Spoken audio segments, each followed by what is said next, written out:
केवल सामान्य जानकारी के लिए है। कोई भी दवा लेने से पहले डॉक्टर से सलाह अवश्य लें। अगर कोई वीडियो देखकर दवा लेता है तो वह खुद जिम्मेदार होगा। धन्यवाद। हेलो दोस्तों, आज हम लोग बात करेंगे जो इस समय बदलते मौसम में बुखार और खांसी का बहुत ज़्यादा मतलब कि प्रकोप चल रहा है, तो उसमें क्या इलाज डॉक्टर्स के द्वारा दिया जाता है, क्या इलाज अपने को पेशेंट को देना है कि वो एक बार में ही ठीक हो जाए। ठीक है, अभी जो सर्दी का मौसम चल रहा है ना, उससे गर्मी आ रही है, क्योंकि दिन में तो क्या रहती है, गर्मी रहती है, और सुबह और शाम क्या रहती है, सर्दी। तो इसमें लोग खाना पीना, इन्फेक्शन वगैरह, इन सब की वजह से बुखार खांसी का बहुत ज़्यादा ट्रेंड चल रहा है, और उसके अंदर अपने को क्या ट्रीटमेंट देना है, क्या इसका कारण है, उसके बारे में अपन अच्छे से बात करेंगे। तो सबसे पहले अपन बात कर लेते हैं इसके कॉजेस की। कॉजेस में सबसे पहले आता है वायरल इन्फेक्शन। ठीक है, इसका जो वायरल इन्फेक्शन का सबसे कॉमन कॉज है फीवर एंड जो कफ होता है ना, ये सीजनल ट्रांजिशन के दौरान में इसमें वायरल इन्फेक्शन जैसे कि इन्फ्लुएंजा हो गया, जिसको हम फ्लू बोलते हैं, कॉमन कोल्ड हो गया, और एडिनोवायरस हो गया, जिसकी वजह से अपने को जुकाम खांसी वगैरह हो जाती है। तो ये इसके चांसेस होते हैं जब सीजनल ट्रांजिशन होते हैं, तो मतलब मौसम बदलता है उस समय में। अब उसके साथ में अगर अपन सिम्टम्स की बात करें तो इसमें runny nose, sore throat, body एक, माइल्ड फीवर, हल्का फुल्का बुखार, परसिस्टेंट कफ, लगातार आपको कफ मतलब की खांसी रहती है। अब इसके फैलने की बात करें तो इस समय में क्या होता है कि ये एयरबोर्न ड्रॉपलेट्स की वजह से भी ये इन्फेक्शन एक व्यक्ति से दूसरे व्यक्ति में जा सकता है। तो एक वायरल इन्फेक्शन इसका एक कारण हो सकता है। उसके बाद में दूसरा हो गया बैक्टीरियल इन्फेक्शन, जो कि सबसे ज़्यादा मेन कारण यही होता है कि बैक्टीरियल इन्फेक्शन की वजह से ही लोग ज़्यादातर बुखार खांसी के शिकार होते हैं जो सीजनल ट्रांजिशन होते हैं उस दौरान में, जिसके अंदर स्ट्रेप्टोकोकस बैक्टीरिया इसका इन्फेक्शन ज़्यादा देखने को मिलता है, जिसकी वजह से थ्रोट इन्फेक्शन हो जाता है।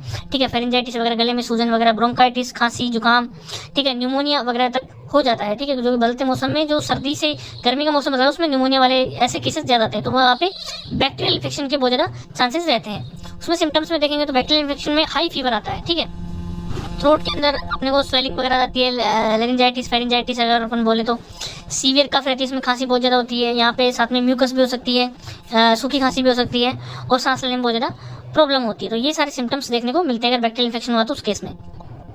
उसके बाद में allergy due to the pollutants and pollens. ठीक है, यहाँ पे कुछ जो पोल्यूशन की वजह से या फिर जो पोलेंस जो होते हैं, जो परागकण होते हैं, ठीक है, अब जो क्या है कि वसंत ऋतु जो है ना, इसमें क्या है, पेड़ों में नए नए फूल पत्तियां आ रही हैं, तो उसमें क्या होता है, वहाँ पे जो पोलेंस जो होते हैं, उनके जो परागकण जो होते हैं ना, उनकी वजह से लोगों को एलर्जी होती है। तो इस समय में उसके जो पोलेंस से जो एलर्जी होती है ना, उसके चांसेस बहुत ज़्यादा रहते हैं। सीजन चेंज में पोलन काउंट क्या होता है, बढ़ जाते हैं, पोलेंस मतलब परागकण बहुत ज़्यादा बढ़ जाते हैं, हवा के साथ ये मतलब कि ट्रांसमिशन होते हैं, और ये लोगों तक पहुंच के वहाँ पे एलर्जी कर देते हैं, जिसकी वजह से राइनाइटिस, साइनाइटिस जैसी समस्याएं देखने को मिलती है, जैसे लोगों को बार बार छींक आना, आंखों में पानी आना, ठीक है, थ्रोट में इचिंग होना, और नाक से लगातार पानी बहता रहना, और सूखे कफ होना, ठीक है, ड्राई कफ जिसको अपन बोलते हैं। ये सारे सिम्टम्स देखने को मिलते हैं। उसके बाद में weak immunity and lifestyle factor, कुछ लोगों की जो इम्यूनिटी बहुत ज़्यादा कमज़ोर होती है कि वो जो बार बार बीमार पड़ते रहते हैं, थोड़ा बहुत उल्टा सीधा खाया और वो बीमार हो जाते हैं, और लाइफस्टाइल चेंजेस की वजह से हो सकता है। अचानक से जो टेम्परेचर में वेरिएशन आता है ना, कि अभी सर्दी से सीधा गर्मी हो गई, दिन शाम सुबह तो सर्दी रहती है, दोपहर में बहुत ज़्यादा गर्मी हो जाती है, तो उस वजह से क्या होता है, अपनी जिसकी इम्यूनिटी कमज़ोर होती है ना, वो इन्फेक्शन के ज़्यादा ससेप्टेबल होते हैं, कि उनको बहुत ज़्यादा इन्फेक्शन बहुत जल्दी हो जाता है। जैसे वो ठंडा पानी पियेंगे तो भी उनको दिक्कत हो जाएगी। ठीक है, अगर अपन बाहर का कुछ खाना खा रहे हैं तो उस वजह से भी प्रॉब्लम हो सकती है। तो वीक इम्यूनिटी वालों को भी ये प्रॉब्लम रहती है। तो ये सारे कारण और सिम्टम्स हैं। अगर अपन वैसे सिम्टम्स को देखें कि क्या क्या सिम्टम्स को अपन देख सकते हैं, तो माइल्ड केसेस में क्या होता है, आपको रनी नोज, सोर थ्रोट, ठीक है, हल्का फुल्का बुखार, और या फिर सूखी गीली खांसी अपने को देखने को मिल सकती है, जिसमें अपन 1-2 दिन की टैबलेट देकर उसको ठीक कर लेते हैं। मॉडरेट केसेस में क्या होता है, परसिस्टेंट फीवर, ठीक है, तेज बुखार होता है, 100 डिग्री फ़ारेनहाइट से ऊपर हो सकता है, उसमें थकान रहती है, भूख नहीं लगती है, और पूरा बॉडी दर्द करता है। सीवियर केसेस में देखें तो सांस लेने में दिक्कत आती है, बहुत ज़्यादा तेज बुखार रहता है, छाती में दर्द रहता है, ठीक है, लंबे समय तक उसको खांसी रहती है, और इस समय का जो है उसको सर में और जो पैरों में बहुत ज़्यादा पेन देखने को मिलता है फीवर के साथ में। तो ये सारे सिम्टम्स अपने को माइल्ड केस, मॉडरेट केस और सीवियर केसेस के अकॉर्डिंग अपन उसको चेक कर सकते हैं कि किस तरीके का इसको सिम्टम्स है और किस तरीके से अपने उसको मेडिसिन देनी है। तो उसके अपन आगे बात करते हैं। तो यहाँ पे अपन बात करेंगे ट्रीटमेंट और होम रेमेडीज़ की, क्या अपन क्या उसको एलोपैथिक ट्रीटमेंट देंगे और क्या अपन होम रेमेडीज़ घर पर कर सकते हैं। तो सबसे पहले अपने को बुखार के लिए एक एंटीबायोटिक ड्रग की जरूरत पड़ेगी, जो बॉडी में पेन है और फीवर है उसके लिए। अगर बहुत ज़्यादा तेज़ बुखार आ रहा है तो उस केस में अपन PCM 500 या 650 का यूज़ करेंगे। ठीक है, PCM 500 या 650 की जो टैबलेट होती है दिन में 3 बार तक के लिए ये पेशेंट को दी जाती है, ताकि उसको बॉडी पेन आ रहा है, उसको बुखार ना आए। अगर बुखार आएगा तो बॉडी पेन बढ़ेगा, फैटिगनेस बढ़ेगी और ज़्यादा प्रॉब्लम्स बॉडी में आएंगी। ठीक है, उसके बाद में अगर उसको बुखार इतना नहीं आता है, ठीक है, खांसी जुकाम की ज़्यादा प्रॉब्लम है, तो यहाँ पे अपन सिनारेस्ट कोल्ड जो एंटी कोल्ड के नाम से कोई भी ड्रग जो होती है ना उसमें आप यूज़ में ले सकते हैं। इसके अंदर पैरासीटामोल 500 mg में आता है, साथ में इसमें जो एंटी कोल्ड मटेरियल है वो भी है, फिनाइलेफ्रिन वगैरह और CPM वगैरह इसके अंदर है, जो कि आपके जुकाम के साथ साथ फीवर को भी कंट्रोल करती है। या हल्का फुल्का बुखार के साथ में खांसी जुकाम है तो आप सिनारेस्ट को यूज़ कर सकते हैं। सेम 3 टाइम के लिए ये टैबलेट दी जाती है खाना खाने के बाद में। तो ये एंटीबायोटिक ड्रग अपने को बहुत ज़्यादा ज़रूरी है बॉडी के बुखार के लिए, बॉडी पेन के लिए, ठीक है। तो ये एक ड्रग हो गई। साथ में अपने को सेकंड नंबर पे जिस ड्रग की अपने को जरूरत पड़ेगी वो है एंटीहिस्टामाइन, ठीक है। एंटीहिस्टामाइन ड्रग जो अपने को खांसी है, जुकाम है, बार बार छींक आ रही है, आंखों में से पानी बह रहा है, आंखों में जो जलन रहती है, उसके लिए अपने को यहाँ पे एंटीहिस्टामाइन ड्रग की जरूरत पड़ेगी। अगर किसी को हल्की फुल्की खांसी जुकाम है तो वहाँ पे अपन मोन्टास एल टैबलेट का यूज़ करेंगे। मोन्टास एल जो टैबलेट होती है ये इसके अंदर जो एंटीहिस्टामिनिक और मास्ट सेल स्टेबलाइजर दोनों इसमें कंपोजिशन है। तो ये जो टैबलेट है, एक टैबलेट पेशेंट को रात को सोते समय देनी होती है, ठीक है। रात को अगर अपन देंगे तो उसका बहुत ही अच्छा इफेक्ट देखने को मिलता है, उसकी खांसी जुकाम खत्म हो जाती है। अगर पेशेंट को सीवियर प्रॉब्लम हो रही है कि उसको मतलब कि कफ है, खांसी बहुत ज़्यादा है, ठीक है, रात भर खांसी चलती रहती है, रात को बहुत ज़्यादा परेशान होता है, उसको सांस लेने में भी प्रॉब्लम आ रही है, तो उस केस में अपने को क्या करना है, मिनोलास्ट एफएक्स है जिसके अंदर मोन्टेलुकास्ट के साथ में एसिब्रोफाइलिन जो कि सांस लेने में हेल्प करता है, और यहाँ पे एसआर ये सस्टेन रिलीज है कि रात भर धीरे धीरे ब्लड में रिलीज होती रहती है, पेशेंट को खांसी बिल्कुल भी नहीं चलती है। और यहाँ पे फेक्सोफेनेडिन जो होता है यहाँ पे जो कि लिवोसिट्राजिन से मतलब कि अच्छे तरीके से काम करता है। अगर किसी को पोलेंस की वजह से एलर्जी हुई है या फिर किसी भी तरह के एलर्जिक राइनाइटिस वगैरह जैसी भी कोई भी प्रॉब्लम है जिसकी वजह से खांसी जुकाम ज़्यादा सीवियर हुआ है, वो बिल्कुल खत्म हो जाता है। इस टैबलेट को भी सेम रात को एक टैबलेट सोते समय पेशेंट को देनी होती है, तो वहाँ पे ये खांसी जुकाम को कवर करने में बहुत ज़्यादा हेल्प करता है। तो यहाँ पे अपने को दोनों में से कोई भी टैबलेट चूज करनी है सीवियरिटी के अकॉर्डिंग। उसके बाद में थर्ड नंबर पे आती है स्टेरॉइड कोर्स, ठीक है। अब यहाँ पे अगर आप ये बोलोगे सर आप स्टेरॉइड क्यों बता रहे हो, तो भाई जो प्रैक्टिस में है ना, आजकल कोई भी प्रैक्टिशनर है वो बिना स्टेरॉइड के मेडिसिन देता नहीं है, लोगों को काम ही नहीं करती है, वो ठीक ही नहीं होते हैं। तो यहाँ पे अपने को अक्यूट कोर्स यहाँ पे 2 से 3 दिन के लिए अपने को देना होता है पेशेंट को, वो अपन दे सकते हैं। तो अगर पेशेंट को सूखी खांसी है, ठीक है, और जुकाम वगैरह है, तो वहाँ पे अपन प्रेडनिसोलोन 10 mg का यूज़ करेंगे, जिसको अपन ये जो प्रेडनिसोलोन 10 mg है उसकी एक टैबलेट सुबह और एक टैबलेट शाम को पेशेंट को देंगे। अगर पेशेंट को कफ ज़्यादा है, वेट कफ है, गीली खांसी है, बलगम वगैरह आती है, तो उसके बलगम को सुखाने के लिए वहाँ पे डेफ्लेज़ाकोर्ट का इफेक्ट अच्छा देखने को मिलता है। तो डेफ्लेज़ाकोर्ट 6 mg की जो टैबलेट होती है उसकी एक टैबलेट अपन सुबह और एक टैबलेट शाम को दे सकते हैं। यहाँ पर आपको दोनों टैबलेट्स में से कंडीशंस के अकॉर्डिंग आपको चूज करना है स्टेरॉइड की। आपको प्रेडनिसोलोन अगर गीली खांसी नहीं है, सूखी खांसी है, ठीक है, जुकाम वगैरह, तो वहाँ पे प्रेडनिसोलोन देंगे। अगर गीली खांसी है, पेशेंट को ज़्यादा प्रॉब्लम हो रही है, तो डेफ्लेज़ाकोर्ट देंगे। अगर आपके पास डेफ्लेज़ाकोर्ट नहीं है, पेशेंट को वेट कफ है और आपके पास प्रेडनिसोलोन है, तो वहाँ पे आप प्रेडनिसोलोन भी दे सकते हैं। लेकिन अगर आपके पास डेफ्लेज़ाकोर्ट है तो इसका इफेक्ट अपने को अच्छा देखने को मिलता है। तो दोनों टैबलेटों को एक एक करके सुबह शाम दिया जाता है और अपन इसको 2 से 3 दिन के लिए पेशेंट को देंगे तो वो कम्प्लीटली ठीक हो जाता है। उसके बाद में 4th नंबर पे जो मेन चीज़ आती है वो है एंटीबायोटिक कि अपने को एंटीबायोटिक कौन सी यूज़ करनी है।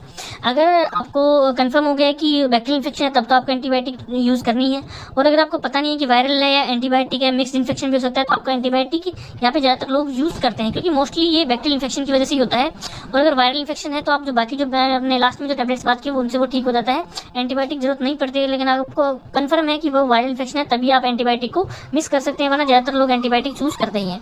तो इनमें से अपन एजिथ्रोमाइसिन या अमोक्सी 625 दोनों को किसी को भी एक को यूज कर सकते हैं, ठीक है। इस समय जो ये बदलता हुआ मौसम है उसके अंदर जो ज्यादातर जो अमोक्सी सीवी 625 होती है उसका इफेक्ट बहुत अच्छा देखने को मिलता है। नॉर्मल डेज में जैसे ज्यादा सर्दी रहती है तो वहाँ पे एजिथ्रोमाइसिन का भी काफी अच्छा इफेक्ट देखने को मिलता है, लेकिन प्रैक्टिशनर में जो फिलहाल जो ये जो मौसम का ट्रांजिशन है ना उसमें अमोक्सी 625 को ज्यादा यूज करते हैं। अगर आप एजिथ्रोमाइसिन यूज करते हो तो दोपहर में एक टैबलेट इसकी देनी होती है। दोपहर में क्यों बता रहा हूँ, इसको आपको हमेशा खाना खाने के 2 घंटे का गैप देना है, या तो 2 घंटे पहले लो उसको या फिर 2 घंटे बाद में लो, तो अच्छा इफेक्ट देखने को मिलता है। और अमोक्सी 625 को खाना खाने के बाद में ही आपको लेना होता है, सुबह शाम एक टैबलेट इसकी ले सकते हैं। तो दोनों में से कोई भी एंटीबायोटिक आप चूज कर सकते हैं, दोनों का ही बेस्ट रिजल्ट देखने को मिलता है।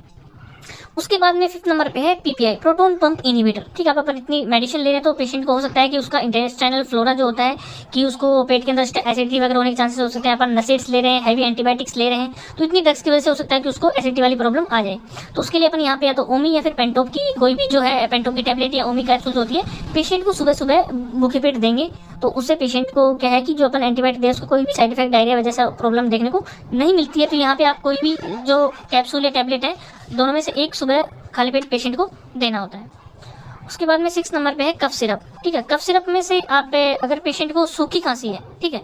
तो वहाँ पे डेक्स्ट्रोमेथोर्पन का जो कॉम्बिनेशन आता है ना, वो वाली ड्रग आपको देनी है, वो वाली सिरप आपको देनी है। और यहाँ पे अगर अपन क्वांटिटी की बात करें तो किसी भी सिरप में आपको 10 ml दिन में 3 बार पेशेंट को देना होता है। कैडल के लिए मैं बता रहा हूँ, सिरप कोई भी हो, सूखी खांसी हो, गीली खांसी हो, 10 ml पेशेंट को दिन में 3 बार देना होता है। सूखी खांसी के अंदर आपको डेक्स्ट्रोमेथोर्पन वाला कॉम्बिनेशन देना है, यहाँ पे लिखा हुआ है ड्राई कफ के लिए ये। और अगर गीली खांसी है तो वहाँ पे अपन एम्ब्रोक्स लेवोसाल्बुटामोल और या फिर टर्बोटोलाइन ब्रोमैक्सिन, इन दोनों में से कोई भी एक चूज कर सकते हैं। दोनों का सेम काम होता है कि ये क्या म्यूकोलाइटिक की तरह काम करती है, जो कफ जो है बलगम जो है उसको रिलीज करती है और वो एयरवेज के थ्रू बाहर निकल जाता है, जिससे सांस लेने में प्रॉब्लम नहीं आती है। तीनों में से कोई भी सिरप दीजिए, सूखी खांसी तो सूखी खांसी वाला दीजिए, गीली खांसी तो दोनों में से कोई सी दे सकते हैं, लेकिन आपको डोज सेम रखनी है। 10 ml तीनों टाइम पेशेंट को देनी होती है खाना खाने के बाद में। तो इस तरीके से आपको कफ सिरप पेशेंट को देना है, जिससे वो अच्छे से ठीक हो सके। उसके बाद में अगर इंजेक्टेबल की बात करें तो जो इस मौसम में है कि आसानी से टैबलेट्स और सिरप से वो जल्दी विश्वास नहीं रहता कि यार ठीक होगा नहीं होगा, तो इंजेक्शन की अगर बात करें तो यहाँ पे एक डाइक्लोफेनाक इंजेक्शन यूज करना है ताकि उसको फीवर ना आए, बॉडी पेन है उसका वो खत्म हो जाए। तो डाइक्लो इंजेक्शन होता है 3 ml का यूज कर सकते हो आप, 1 ml यूज कर सकते हो। आपको एक ही बार लगाना है, ठीक है, एक बार लगाना। उसके बाद में आपको मोनोसेफ यूज करना है। अगर पेशेंट को हल्की फुल्की दिक्कत है, ठीक है, सूखी खांसी है, जुकाम है, बुखार थोड़ा तेज है, तो यहाँ पे अपन सेफ्ट्राइजोन जो है मोनोसेफ 1 ग्राम यूज कर सकते हैं।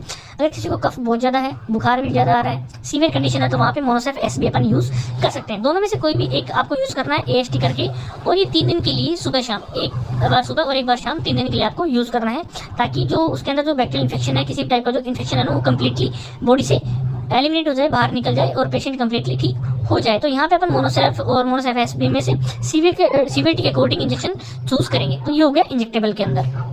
उसके बाद में जो है होम रेमेडीज है, कुछ होम रेमेडीज भी अपन यूज कर सकते हैं, जैसे जिंजर और हनी का जो कॉम्बिनेशन आता है ना, वो आपके थ्रोट को शूटिंग करता है, मतलब स्मूथ करता है, इरिटेशन नहीं होती है, आपको खांसी में बहुत आराम मिलता है। तुलसी की चाय अपन पी सकते हैं, जो कि एक एक्सपेक्टोरेंट की तरह काम करती है, नेचुरल एक्सपेक्टोरेंट है, जो खांसी में बहुत ज़्यादा हेल्प करती है। जो हल्दी वाला दूध आप दे सकते हैं, जिससे आपको इम्यूनिटी बूस्ट होती है और आपका जो बॉडी पेन होता है ना, उसमें कमी आती है। सॉल्ट वाटर गार्गल से आपके जो थ्रोट का इन्फेक्शन होता है ना, गले में दर्द रहना, ठीक है, गले में खराश रहना, इनसे काफ़ी अपने को हेल्प मिलती है। स्टीम इनहेलेशन से अपने को जो नेजल कंजेशन है ना, अपना जो नाक का जो रास्ता है वो एकदम क्लियर हो जाता है, ठीक है, अपने को सांस लेने में तकलीफ नहीं आती है, बार बार छींक वाली प्रॉब्लम नहीं आती है, और अपना एयरवेज क्लियर हो जाता है, जिससे अपने को आसानी से सांस ले पाते हैं और खांसी बार बार नहीं चलती है। तो ये कुछ होम रेमेडीज है जिनको भी अपन यूज कर सकते हैं। तो बदलते मौसम में अगर किसी को बुखार खांसी है तो इस तरीके से आप ट्रीटमेंट देंगे तो पेशेंट 100% ठीक होगा और दोबारा आपके क्लिनिक पर लौट कर आएगा। वो इस तरीके से आप पेशेंट को ट्रीटमेंट देंगे। तो आशा करता हूँ कि इस समय जो ट्रीटमेंट चल रहा है उसके बारे में आपको अच्छे से समझ में आएगा। फिर भी कोई क्वेरी तो आप हमें कमेंट में ले सकते हैं। थैंक यू, धन्यवाद, जय हिंद।